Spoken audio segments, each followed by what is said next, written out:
Friends, ನೀವು ನಿಮ್ಮದೇ ನೆರಳನ್ನ ಖಂಡಿತವಾಗಿ ನೋಡುತ್ತೀರಾ. ಆದರೆ ಜಗತ್ತಿನಲ್ಲಿ ನೆರಳೇ ಇಲ್ಲದ ಒಂದು ವಸ್ತು ಕೂಡ ಇದೆ. ನೀವು ಎಂದಾದರೂ ರಿಯಲ್ ಲೈಫ್ ಟಾರ್ಜನ್ ಅನ್ನ ನೋಡಿದ್ದೀರಾ? ಹಾಗಾದರೆ ಈಗ ಕೆಲವೊಂದು ಇಂಟ್ರೆಸ್ಟಿಂಗ್ ಫ್ಯಾಕ್ಟ್ಗಳ ಬಗ್ಗೆ ತಿಳಿದುಕೊಳ್ಳೋಣ. ಫ್ಯಾಕ್ಟ್ ನಂಬರ್ 1, ನಿಮಗೆ ಗೊತ್ತಾ, ಬೆಂಕಿಗೆ ಯಾವುದೇ ನೆರಳು ಇರೋದಿಲ್ಲ. ಯಾಕಂದ್ರೆ ಬೆಂಕಿಯೇ ಸ್ವತಃ ಬೆಳಕಿನ ಮೂಲ. ಯಾವುದೇ ವಸ್ತುವಿನ ನೆರಳು ಬೀಳಬೇಕಾದ್ರೆ ಅದರ ಹಿಂದೆ ಅದಕ್ಕಿಂತ ಹೆಚ್ಚು ಬೆಳಕು ಸೂಸುವ ವಸ್ತು ಇರಬೇಕಾಗತ್ತೆ. ಫ್ಯಾಕ್ಟ್ ನಂಬರ್ 2, ಇದು ನಾನ್ ನ್ಯೂಟೋನಿಯನ್ ದ್ರವ. ಇದಕ್ಕೆ ನೀವು ಜೋರಾಗಿ ಹೊಡೆದ್ರೆ ಅಥವಾ ಹೆಚ್ಚು ಫೋರ್ಸ್ ಹಾಕಿದ್ರೆ ಇದು ಘನ ವಸ್ತು ತರ ವರ್ತಿಸುತ್ತೆ. ಆದರೆ ನಿಧಾನವಾಗಿ ಅಥವಾ ಲಘುವಾಗಿ ಸ್ಪರ್ಶಿಸಿದ್ರೆ ಇದು ಲಿಕ್ವಿಡ್ ನಂತೆ ವರ್ತಿಸುತ್ತೆ. ಫ್ಯಾಕ್ಟ್ ನಂಬರ್ 3, ಈ ಚಿತ್ರದಲ್ಲಿ ಕಾಣ್ತಾ ಇರುವ ವ್ಯಕ್ತಿಯ ಹೆಸರು ಕುಡಿ ಎಂಟ್ಲ್. ಈ ವ್ಯಕ್ತಿಯ ಬೆಳವಣಿಗೆ ಸಿಂಹಗಳು ಮತ್ತು ಹುಲಿಗಳ ನಡುವೆ ನಡೆದಿತ್ತು. ಅದಕ್ಕಾಗಿಯೇ ಈ ವ್ಯಕ್ತಿ ಸಿಂಹ ಮತ್ತು ಹುಲಿಯಂತೆ ವರ್ತಿಸ್ತಾ ಇದ್ದ. ಹೀಗಾಗಿ ಅವನನ್ನ ರಿಯಲ್ ಲೈಫ್ ಟಾರ್ಜನ್ ಅಂತ ಕರೆಯಲಾಗುತ್ತೆ.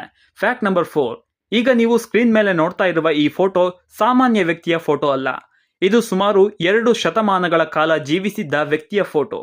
ಇದೇ ತರ ಚಿತ್ರ ವಿಚಿತ್ರ ಫ್ಯಾಕ್ಟ್ಗಳಿಗೆ ಈ ಕೂಡಲೇ ಚಾನಲ್ ಫಾಲೋ, ಸಬ್ಸ್ಕ್ರೈಬ್ ಮಾಡ್ಕೊಳ್ಳಿ.